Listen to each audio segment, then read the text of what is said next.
कहानी की शुरुआत 5 साल पहले एक पुलिस अधिकारी केस की जांच के लिए पुलिस स्टेशन पहुंचा, लेकिन वहां जो उसने देखा उसे देखकर वह पूरी तरह दंग रह गया। जमीन पर वही जोकर आर्ट पड़ा हुआ था जिसका सिर सिएना ने पवित्र तलवार से काट दिया था। लेकिन जैसे ही अधिकारी ने एक पल के लिए पीछे मुड़कर देखा, वह बिना सिर वाला शव अचानक गायब हो चुका था। उसे कभी अंदाजा भी नहीं था कि उसकी मौत एक बिना सिर वाले शव के हाथों होने वाली है। इस बीच मेट्रो में हैलोवीन घोस्ट ट्रेन के विज्ञापन हर तरफ दिखाई दे रहे थे। खुद को छिपाकर रखने के लिए जोकर आर्ट ने अभी अभी हासिल किया हुआ पुलिस अधिकारी का सिर मजबूती से पकड़ा और विक्टोरिया हेयर्स के मानसिक अस्पताल की ओर निकल पड़ा। जब अस्पताल के गार्ड ने अजीब आवाजें सुनकर कमरे का दरवाजा खोला, तब तक विक्टोरिया और आर्ट का सिर अपने शिकार के शरीर का इस्तेमाल करके खुद को फिर से ताकतवर बना रहे थे। गार्ड के जोरदार मुक्कों का उन पर कोई असर नहीं हुआ, बल्कि कुछ ही पलों में दोनों ने मिलकर उसे बेरहमी से खत्म कर दिया। आखिरकार आर्ट को अपना कटा हुआ सिर वापस मिल गया और वह मेट्रो से लौटने लगा, लेकिन उसके कपड़ों पर लगा खून और गंदगी उसकी पसंद के मुताबिक बिल्कुल नहीं थी। तभी किस्मत से उसी तरह के कपड़े पहने एक व्यक्ति उसकी नजरों के सामने आ गया और वह आदमी उनकी फोटो लेने लगा, लेकिन आर्ट को बिल्कुल पसंद नहीं था कि कोई उसकी इजाजत के बिना उसकी तस्वीर खींचे। ऐसे में आगे क्या हुआ होगा इसका अंदाजा लगाया जा सकता है। दोनों एक सुनसान घर में पहुंचे जो संभवतः आर्ट का गुप्त अड्डा था। वहां हर तरह के उपकरण रखे हुए थे। अपनी असफलता को याद करते हुए आर्ट की आंखें धीरे धीरे ठंडी हो गईं, लेकिन अभी उसे हमला करने के लिए सही समय का इंतजार करना था। इसीलिए आर्ट अटारी की झूलने वाली कुर्सी पर बैठ गया, जबकि विक्टोरिया बाथटब में डूब गई। दोनों एक लंबी निष्क्रिय अवस्था में चले गए। 5 साल बाद वह सिएना, जिसने कभी आर्ट का सिर काटा था, मानसिक स्वास्थ्य केंद्र से रिहा हो गई और अस्थायी रूप से अपनी आंटी जेसिका और अंकल माइक के घर रहने लगी। 5 वर्षों में उसकी छोटी बहन गैबी बड़ी हो चुकी थी और उसे उन घटनाओं के बारे में कुछ नहीं पता था। जेसिका के परिवार ने उसके लिए एक कमरा भी तैयार कर रखा था। यह सब देखकर सिएना को लगा कि 5 साल पहले का दर्द अब वास्तव में अतीत बन चुका है। लेकिन एक तस्वीर ने फिर से उसे अपने पिता की याद दिला दी। उसके पिता को सुपर हीरो कॉमिक्स बनाना पसंद था, लेकिन उन्होंने कभी किसी महिला सुपर हीरो को नहीं बनाया था। इसीलिए सिएना के अनुरोध पर उन्होंने वादा किया था कि वह उसके लिए एक महिला सुपर हीरो जरूर बनाएंगे। सिएना ने तुरंत अपनी डायरी गैबी के हाथों से वापस ले ली, क्योंकि उस डायरी में वही डरावने सपने लिखे थे जिन्हें वह दोबारा कभी याद नहीं करना चाहती थी। लेकिन तभी अचानक एक तोड़फोड़ करने वाली गाड़ी उस सुनसान घर के पास पहुंची। 2 मजदूर, एक गंजा आदमी और दूसरा टोपी पहने हुए, उसी जगह पहुंचे जहां आर्ट और विक्टोरिया कई सालों से छिपे हुए थे। गंजे आदमी ने मजाक में इस जगह को भूतिया घर कहा था, लेकिन उसे क्या पता था कि यहां मौजूद चीजें किसी भी भूत से कहीं ज्यादा खौफनाक थीं। दोनों अलग अलग दिशाओं में गए और उनका सामना सो रहे आर्ट और विक्टोरिया से हो गया। विक्टोरिया ने बिना कोई वक्त गंवाए कांच के एक टुकड़े से गंजे आदमी को मार डाला, लेकिन टोपी वाला आदमी उससे भी ज्यादा भयानक मौत का शिकार बना। आर्ट ने उसका हाथ फर्श पर कील से जड़ दिया और फिर विक्टोरिया उसकी दर्द भरी चीखों का आनंद लेने लगी। उधर डिनर टेबल पर गैबी सिएना के चेहरे के निशानों को लेकर बहुत उत्सुक थी। उसे लगता था कि ये निशान बहुत कूल दिखाई देते हैं, लेकिन उसकी मां ने उसे तुरंत डांट दिया। बातों बातों में उसके अंकल ने बताया कि गैबी को क्रिसमस गिफ्ट्स को चुपके से खोलकर फिर से पैक करने की आदत है। शायद क्रिसमस शब्द सुनते ही सिएना के कानों में फिर से घंटियों की आवाज गूंजने लगी। उस भयानक घटना की इकलौती जीवित बची होने के अपराध बोध ने उसे कभी चैन से जीने नहीं दिया था। वह अक्सर अपनी मृत दोस्त ब्रुक के भ्रम देखने लगती थी। उसके मन में हमेशा यही चलता रहता था कि ब्रुक और अपनी मां की मौत की जिम्मेदार वही है। यह सोचकर सिएना बुरी तरह घबरा गई। वह तुरंत डिनर टेबल से उठी और बाथरूम में जाकर दवा लेकर खुद को शांत करने की कोशिश करने लगी। दूसरी ओर उस हादसे का दूसरा जीवित बचा व्यक्ति, सिएना का भाई जोनाथन, भी सामान्य जिंदगी नहीं जी पा रहा था। अब वह कॉलेज में पढ़ रहा था और अपनी जिंदगी को पटरी पर लाने की कोशिश कर रहा था। लेकिन आर्ट कई सालों से गायब होने के बावजूद वह दर्दनाक घटना आज भी उसके पीछे एक बुरे सपने की तरह लगी हुई थी। उसकी दोस्त मिया, जो एक ट्रू क्राइम पॉडकास्ट चलाती थी, लगातार उसे अपने शो में बुलाने की कोशिश करती रहती थी। उसका मकसद था माइल्स काउंटी नरसंहार से जुड़ी और भी कहानियां और जानकारी हासिल करना। तभी फोन की घंटी बजी। फोन पर सिएना थी। दोनों भाई बहन ने एक दूसरे का हालचाल पूछा और साथ में क्रिसमस मनाने का फैसला किया। 5 साल बाद अब समय आ गया था कि वे अपने अतीत को पीछे छोड़कर एक नई शुरुआत करें। लेकिन शहर से दूर एक वीरान इमारत के अंदर विक्टोरिया एक नई पोशाक तैयार कर रही थी। वहीं दूसरी तरफ जोकर आर्ट भी इस क्रिसमस वापसी की पूरी तैयारी कर रहा था। उसने अभी अभी एक नया लिक्विड नाइट्रोजन स्प्रेयर बनाया था और उसका पहला टेस्ट एक चूहे पर किया। कुछ ही सेकंड में वह चूहा जम गया और फिर टुकड़ों में बिखर गया। यह देखकर आर्ट उत्साह से अपने हाथ रगड़ने लगा। अब समय आ चुका था असली शिकार शुरू करने का, और इसी के साथ आर्ट एक बार फिर खून और आतंक का नया खेल शुरू करने के लिए बाहर निकल पड़ा। शोर शराबे से भरे एक बार में सांता क्लॉज का किरदार निभाने वाला एक आदमी अपनी लोकप्रियता का पूरा मजा ले रहा था। तभी खिड़की के बाहर से गुजरते हुए जोकर आर्ट की नजर उस पर पड़ी और उसने एक ही पल में उसकी सांता वाली पोशाक पसंद कर ली। कुछ देर बाद आर्ट एक काला बैग लेकर उनके सामने पहुंच गया। उसकी काले सफेद रंग की डरावनी वेशभूषा देखकर वहां मौजूद सभी लोग असहज महसूस करने लगे।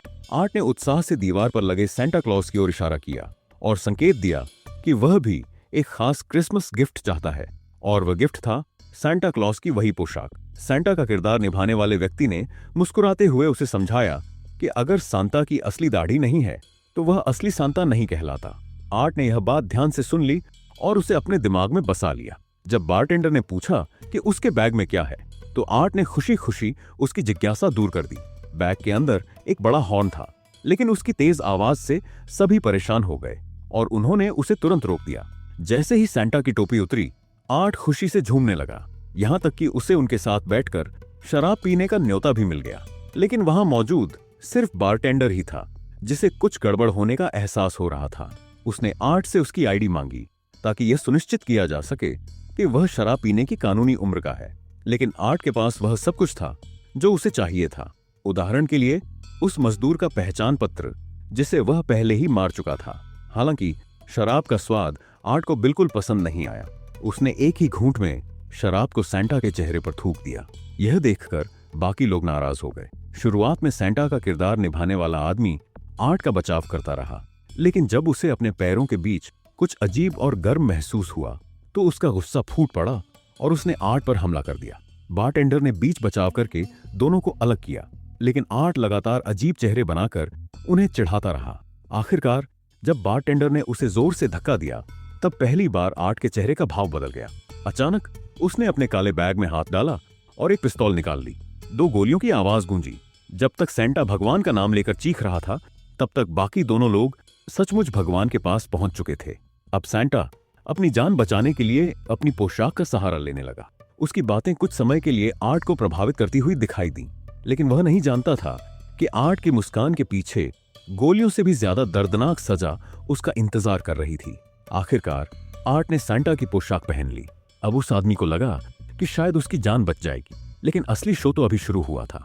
आर्ट ने उत्साह से अपना नया लिक्विड नाइट्रोजन स्प्रेयर निकाला। उसे देखकर ही सांता डर के मारे कांपने लगा। आर्ट ने निशाना लगाया और ट्रिगर दबा दिया। फिर एक जोरदार हथौड़े का वार हुआ। हड्डियां टूटने की आवाज और सांता की दर्दनाक चीखें सुनाई दी। लेकिन आर्ट अभी भी संतुष्ट नहीं था। तभी उसे वह बात याद आई, अगर असली दाढ़ी नहीं है तो मैं असली सांता नहीं हूं। इसके बाद उसने कई बार और हथौड़े से हमला किया और फिर उस आदमी की दाढ़ी को उखाड़ दिया। और इसी के साथ जोकर आर्ट खुद को असली सांता क्लॉज घोषित कर चुका था। इसके बाद उसने अपने शिकार के चेहरे पर स्नोमैन की नाक लगा दी। आखिर अगर वह सांता बन चुका था तो उसे अपने तरीके से क्रिसमस की शुभकामनाएं भी देनी थी। और फिर बार से बाहर निकलते ही जोकर आर्ट अपने अगले खूनी खेल की ओर बढ़ गया। बार से निकलने के बाद आर्ट तुरंत अपने अगले शिकार की तलाश में निकल पड़ा। उसी दौरान रात के सन्नाटे में दरवाजे की हल्की सी आवाज से एक महिला की नींद खुल गई। उसने देखा कि उसकी बेटी जूल्स जाग रही थी। जूल्स के जागने की एक खास वजह थी। उसने अपनी मां से कहा कि उसे छत पर किसी के चलने की आवाज सुनाई दे रही है। लेकिन रात के 3 बजे बाहर हो रही भारी बर्फबारी के बीच उसके माता पिता के लिए इस बात पर यकीन करना मुश्किल था। महिला ने उसे समझाया कि शायद सांता क्लॉज आए होंगे और उसे दोबारा सुलाने की कोशिश की। लेकिन जब वह नीचे जाकर दूध और कुकीज रखने लगी तो उसने देखा कि घर का मुख्य दरवाजा थोड़ा खुला हुआ था। जूल्स की बात याद आते ही महिला के मन में भी एक अजीब सा डर पैदा होने लगा, लेकिन उसने खुद को संभाला, अपने पति को डांटा और वापस जाकर सो गई। कुछ देर बाद नीचे से आ रही आवाजों ने जूल्स को फिर से जगा दिया। मासूम बच्ची को लगा कि शायद सचमुच सांता क्लॉज उनके घर आए हैं। उसने अपने भाई को जगाने की कोशिश की, लेकिन जब वह नहीं जागा तो वह अकेले ही नीचे चली गई। लेकिन नीचे उसका इंतजार कोई दयालु सांता नहीं कर रहा था। उसके सामने खड़ा सांता अपने साथ एक कुल्हाड़ी लिए खड़ा था।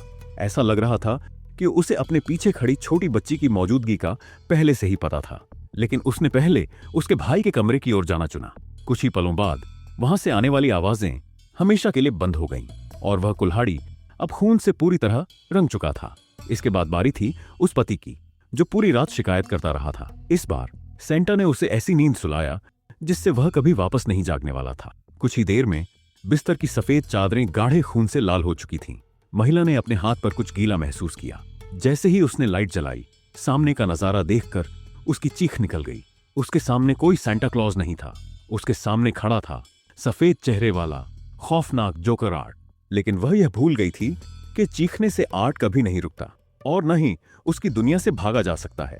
महिला तुरंत बाहर भागी और अपने बच्चों को भागने के लिए चिल्लाने लगी, लेकिन तब तक बहुत देर हो चुकी थी। जोकर आर्ट इस खूनी खेल का आनंद लेना शुरू कर चुका था। उसका बेटा पहले ही बेरहमी से मारा जा चुका था। महिला की चीखें और मदद की पुकार भी अब कुछ नहीं बदल सकती थीं।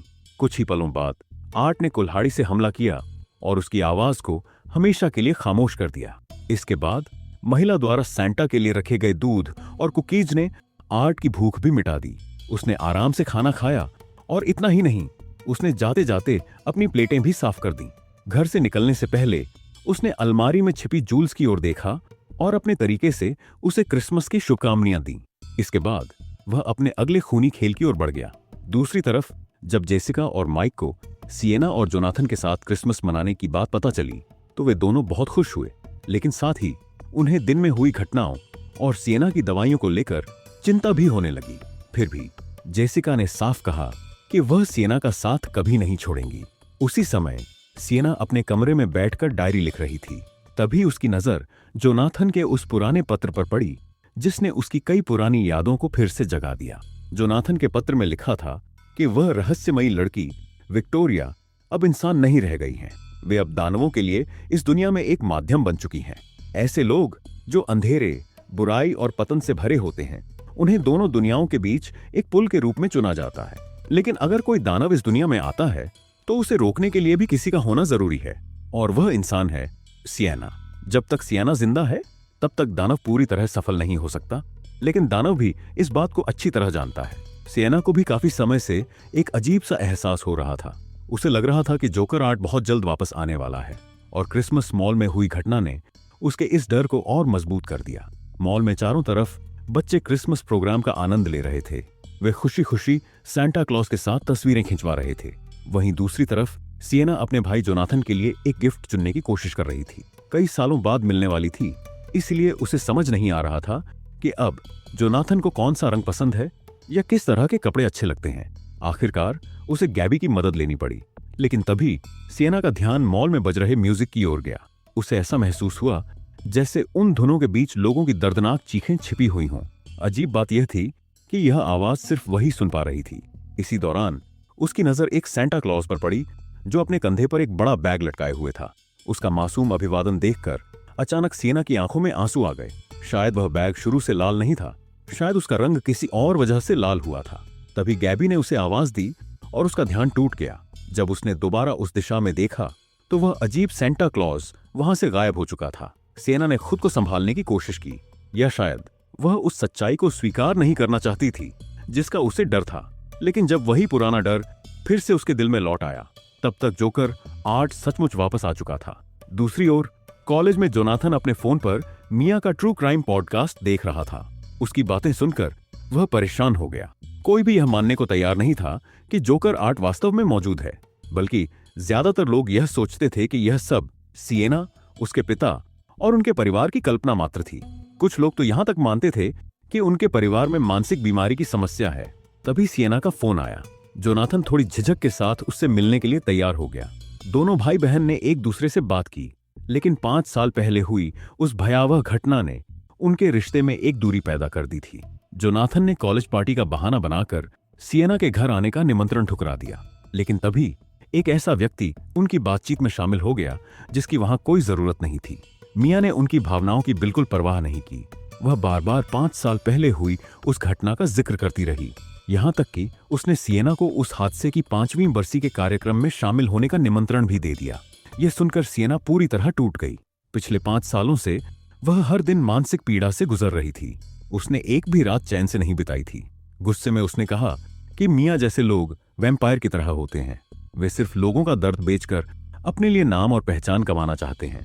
कुछ देर बाद सिएना ने सीधे जोनाथन से कहा कि उसे पूरा यकीन है कि जोकर आर्ट अभी भी जिंदा है और आज मॉल में उसने उसी को देखा था।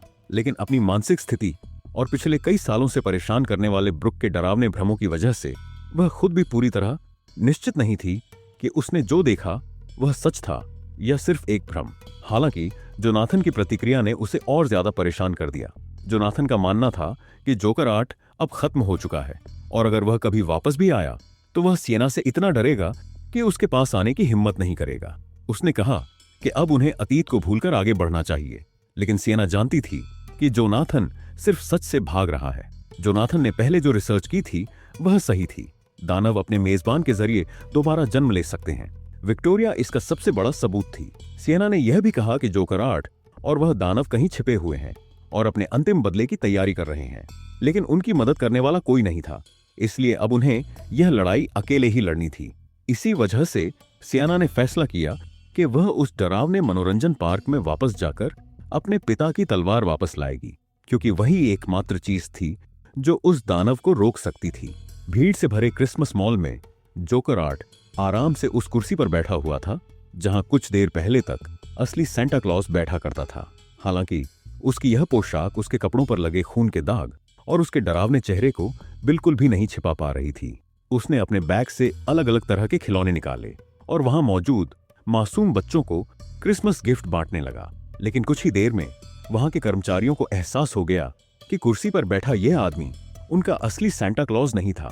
उसका सफेद चेहरा, काले होंठ और आंखों के चारों ओर बना गहरा मेकअप उसे बिल्कुल भी दयालु नहीं दिखा रहा था। जैसे ही सुरक्षा कर्मियों ने बच्चों को वहां से हटाना शुरू किया, आर्ट के चेहरे के भाव बदलने लगे।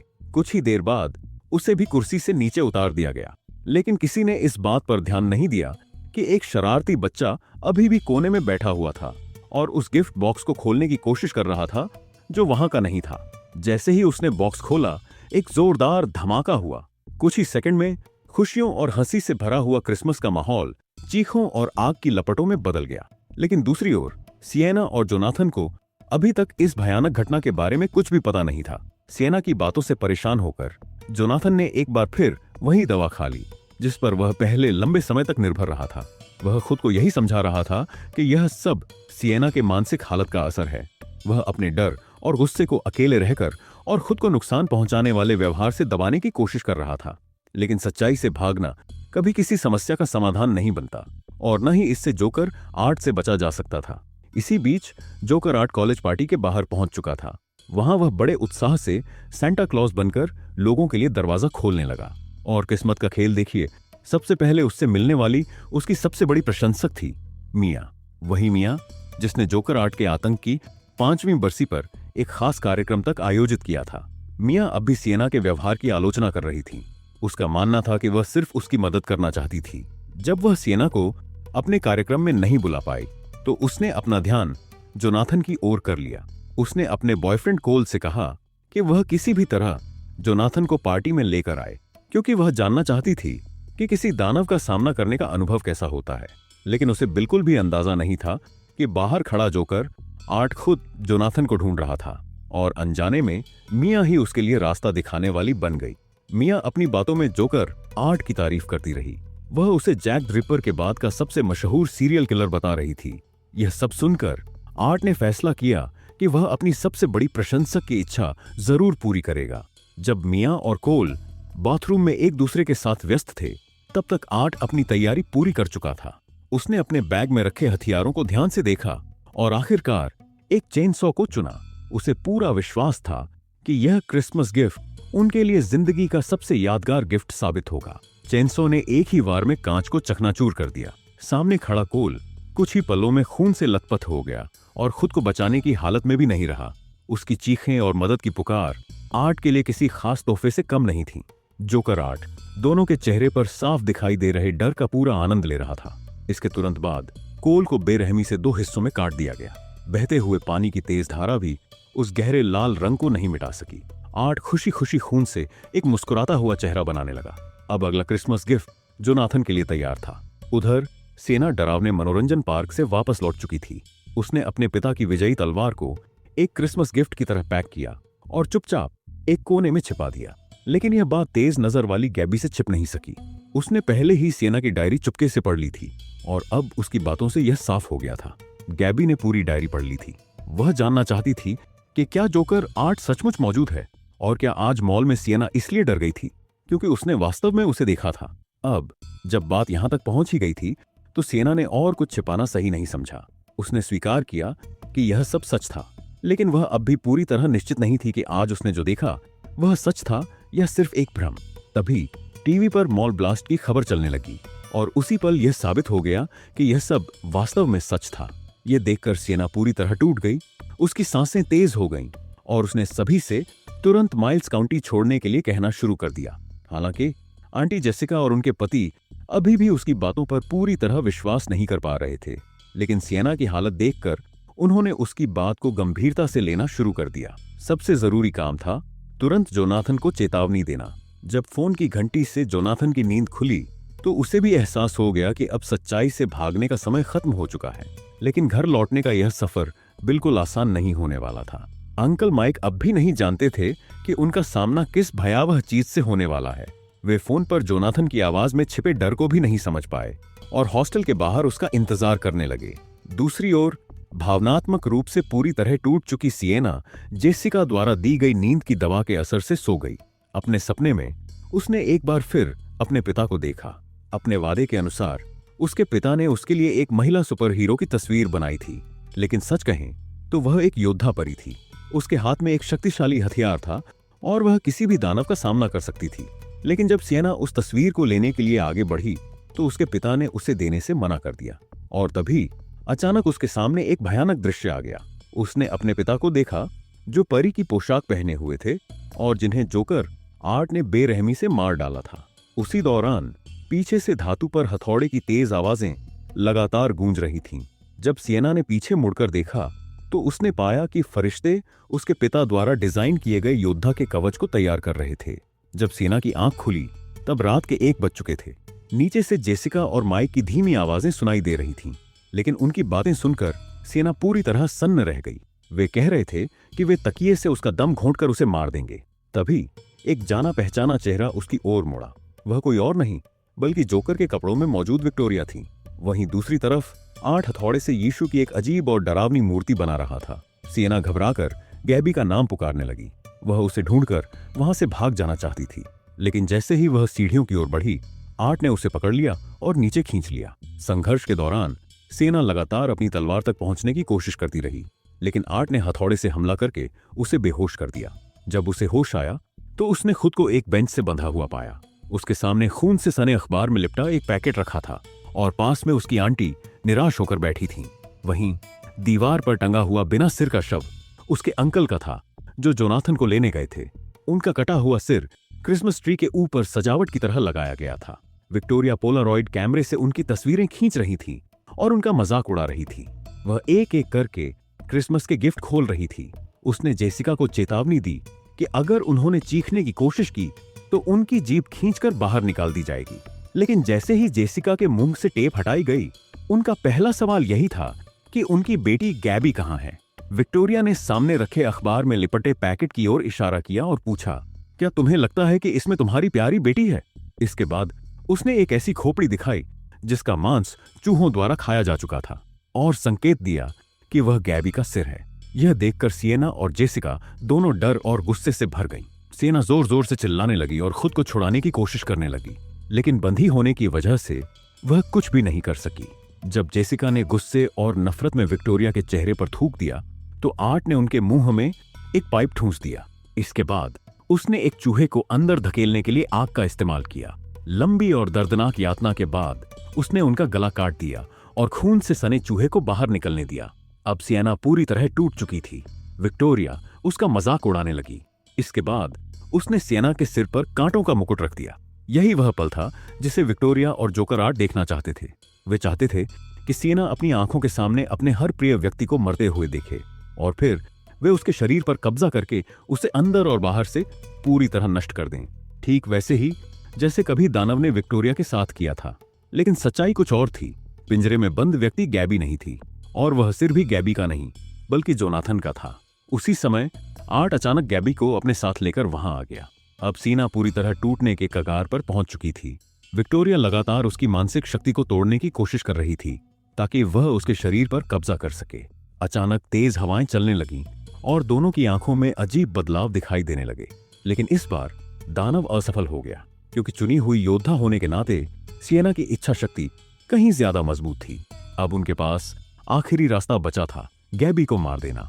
उसे अच्छी तरह पता था कि वह तलवार सिएना के लिए कितनी महत्वपूर्ण है, इसीलिए उसने अपनी बातों से सफलतापूर्वक विक्टोरिया को उकसा दिया। फरिश्तों की तस्वीरों वाला गिफ्ट सिएना के सामने फेंक दिया गया। अपने घायल और खून से सने हाथों से सिएना ने धीरे धीरे उस पैकेट को खोला। जोकर आर्ट और दानव कभी सोच भी नहीं सकते थे कि उस गिफ्ट के अंदर उनके लिए सबसे बड़ा क्रिसमस सरप्राइज छिपा हुआ था। और उसी पल गैबी की बातों ने सिएना के टूट चुके हौसले को एक बार फिर जगा दिया। उसने मौके का फायदा उठाया और अपनी तलवार से आर्ट की गर्दन पर वार कर दिया। इसके तुरंत बाद उसने पूरी ताकत के साथ वही तलवार विक्टोरिया के शरीर के आर पार घोंप दी, और यहीं से शुरू हुई एक भयानक और खूनी लड़ाई। सेना ने दानव के कब्जे में मौजूद विक्टोरिया का सिर काट दिया, जिससे उसकी डरावनी हंसी हमेशा के लिए बंद हो गई। अगले ही पल वह दानव धूल में बदल गया, लेकिन लड़ाई अभी खत्म नहीं हुई थी। अचानक आर्ट ने मौका देखकर अपनी चेनसो से सिएना पर हमला कर दिया। सौभाग्य से गैबी ने बहादुरी दिखाते हुए उसकी जान बचा ली। संघर्ष के दौरान सिएना के पिता की तलवार उसके हाथ से छूट गई। वहीं आर्ट की चेनसो भी एक मेज में फंस गई। इसके बाद दोनों के बीच एक और खतरनाक संघर्ष शुरू हो गया। आखिरकार सेना ने खुद को संभाला, अपनी तलवार वापस हासिल की और पलटवार कर दिया। इस बार वह पूरी तरह हावी हो चुकी थी। उसने जोकर आर्ट को दीवार पर बुरी तरह जकड़ दिया। लेकिन तभी जब वह आर्ट को हमेशा के लिए खत्म करने वाली थी, विक्टोरिया का खून जमीन में समाने लगा और अचानक नरक का एक द्वार खुल गया। गैबी उस गहरे गड्ढे में गिर गई। हालांकि उसने आखिरी पल में किनारे को मजबूती से पकड़ लिया था। सिएना ने आर्ट को छोड़ दिया और तुरंत गैबी को बचाने के लिए दौड़ी, लेकिन वह सिर्फ अपनी तलवार की धार पकड़ाकर ही उसे ऊपर खींचने की कोशिश कर सकती थी। तलवार की तेज धार से सिएना के हाथ बुरी तरह घायल हो गए, और फिर सिएना की आंखों के सामने गैबी उस अंधेरे में हमेशा के लिए गिर गई। जब सिएना ने पीछे मुड़कर देखा, तब तक जोकर आर्ट भी खिड़की के रास्ते वहां से भाग चुका था। जो रात पूरे परिवार के साथ क्रिसमस मनाने की होनी चाहिए थी, वह अब सिएना के लिए अकेले बच जाने की रात बन चुकी थी। लेकिन तभी सिएना ने एक हैरान कर देने वाली बात देखी। उसके शरीर पर लगे घाव असामान्य रूप से तेजी से भरने लगे थे। उसी पल उसने कसम खाई कि वह गैबी को ढूंढकर जरूर वापस लाएगी। उधर क्रिसमस की ठंडी रात में खून से लथपथ जोकर आर्ट अकेला सड़क किनारे बस का इंतजार कर रहा था। उसकी हालत बिल्कुल वैसी ही थी जैसी उस बस ड्राइवर ने एक राक्षस के बारे में बताई थी, और अपनी उसी डरावनी मुस्कान के साथ जोकर आर्ट का यह खूनी क्रिसमस आखिरकार खत्म हो गया। तो दोस्तों, यही थी खौफनाक कहानी टेरिफायर 3 की, जहां आर्ट ने एक बार फिर साबित कर दिया कि उसका आतंक अब भी खत्म नहीं हुआ है। लेकिन सबसे बड़ा सवाल अभी भी बाकी है, क्या सिएना सच में आर्ट को हमेशा के लिए रोक पाएगी, या फिर ये खूनी खेल अब भी और भी खतरनाक होने वाला है? अगर आपको ये मूवी रिकैप पसंद आया हो तो वीडियो को लाइक करें, चैनल को सब्सक्राइब करें और कमेंट करके बताइए कि आप टेरिफायर सीरीज की अगली फिल्म का इंतजार कर रहे हैं या नहीं। मिलते हैं अगली एक और डरावनी और रहस्यमयी कहानी के साथ। तब तक के लिए अपना ख्याल रखें।